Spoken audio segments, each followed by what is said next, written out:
మీకన్నా చంద్రబాబే నయ్యం జగనన్న గారు అంటూ ఏపీసీసీ చీఫ్ వైఎస్ షర్మిల వ్యాఖ్యానించారు. తాజాగా జగన్ ప్రభుత్వం నిరుద్యోగులను నిలువున మోసం చేసిందని ఆరోపిస్తూ ఉద్యోగాలు వస్తున్నాయా అంటే ఉద్యోగాలు రావటం లేదు. జగనన్న గారు ఏమన్నారు? ఆ రోజు చంద్రబాబు గారు 7,000 ఉద్యోగాలతో డిఎస్సీ వేస్తే సిగ్గులేదా అని చంద్రబాబు గారిని తిట్టారు. నేను ముఖ్యమంత్రి అయినాక 25,000 ఉద్యోగాలు భర్తీ చేస్తా, మెగా డిఎస్సీ వేస్తానన్నాడు జగనన్న గారు. మరి జగనన్న గారిని అడుగుతున్నా, మెగా డిఎస్సీ ఏమైంది? ఇప్పుడు ఒక దగా డిఎస్సీ 6,000 ఉద్యోగాలతో ఒకటి రిలీజ్ చేశారు. మెగా డిఎస్సీ ఎక్కడ? దగా డిఎస్సీ ఎక్కడ? మెగా డిఎస్సీ వేస్తాడు కదా అని లక్షల మంది పిల్లలు ప్రిపేర్ అయ్యారు కదా, ఆ ప్రిపరేషన్ కు డబ్బులు అవుతాయి కదా, అవి కూడా మళ్ళీ తల్లిదండ్రుల మీదనే పడతాయి కదా.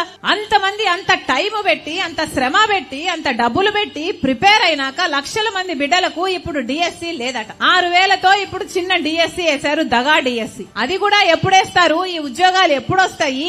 6 నెలలు పడుతుంది ప్రక్రియ. ఎలక్షన్లేమో 2 నెలల్లో ఉంది. నోటిఫికేషన్లు ఇస్తే మాత్రం ఈ బిడ్డలకు ఉద్యోగాలు వస్తాయన్న గ్యారంటీ ఏముంది? రేపొచ్చే ప్రభుత్వం ఏమి చేస్తుందో? వీళ్ళైనా గాని బిడ్డలను దగా చేయడం కాకపోతే ప్రతి సంవత్సరము జనవరి 1న జాబ్ క్యాలెండర్ విడుదల చేస్తామన్నారు. ఎన్ని జనవరి 1లు అయిపోయాయి? మరి మీకు కనిపించలేదా జనవరి 1? సంక్రాంతి వస్తే మంచి మంచి బట్టలు వేసుకుని సంక్రాంతి పండుగ చేసుకుంటారే, మరి జాబ్ క్యాలెండర్ సంగతి ఏమైంది? కనీసము మన ఈ 5 ఏళ్లలో ఒక్కసారి కూడా గ్రూప్ 1 నోటిఫికేషన్ రాలేదు. అంటే ఆంధ్ర రాష్ట్ర బిడ్డలు ఎవరు గ్రూప్ 1 ఉద్యోగాలు చేయడానికి అర్హులు కారా? కాంగ్రెస్ పార్టీ నేతృత్వంలో చెలో సెక్రటరియట్ కు ఆమె పిలుపునిచ్చారు.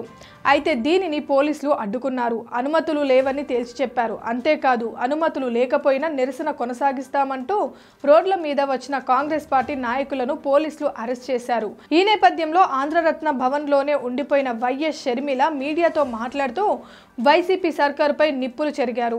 రాష్ట్రంలో అతిపెద్ద సమస్య నిరుద్యోగం.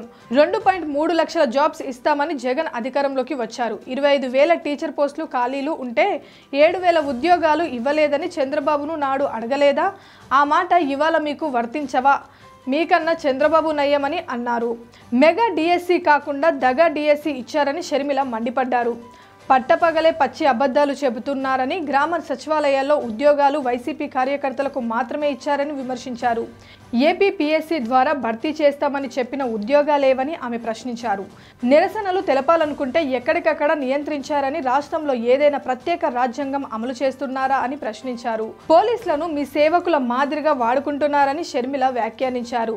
మీరేమైనా తాలిబాన్ల? రాష్ట్రంలో ప్రజాస్వామ్యం లేదా అని నిప్పులు చెరిగారు. నిజంగా మీకు చిత్తశుద్ధి ఉంటే ఆందోళన చేస్తే భయం ఎందుకని అన్నారు. జాబ్ నోటిఫికేషన్ల వరద పారిస్తున్నారు. ఒక జాబ్ క్యాలెండర్ ఎందుకు ఇవ్వలేదన్నారు. రాష్ట్రంలో గత 4 ఏళ్లలో ఎంతో మంది నిరుద్యోగులు ఆత్మహత్యలు చేసుకున్నారని తెలిపారు. ఉద్యోగాలు ఇవ్వడంలో కూడా చంద్రబాబు కన్నా జగన్ పాలన అధ్వానంగా ఉందన్నారు. సీఎం జగన్ సకల శాఖ మంత్రి సజ్జల రామకృష్ణారెడ్డి మాత్రం గొప్పలు చెప్తున్నారని మండిపడ్డారు. ఉద్యోగాల కల్పన, జాబ్ క్యాలెండర్ అమలు చేయాలని డిమాండ్ చేశారు.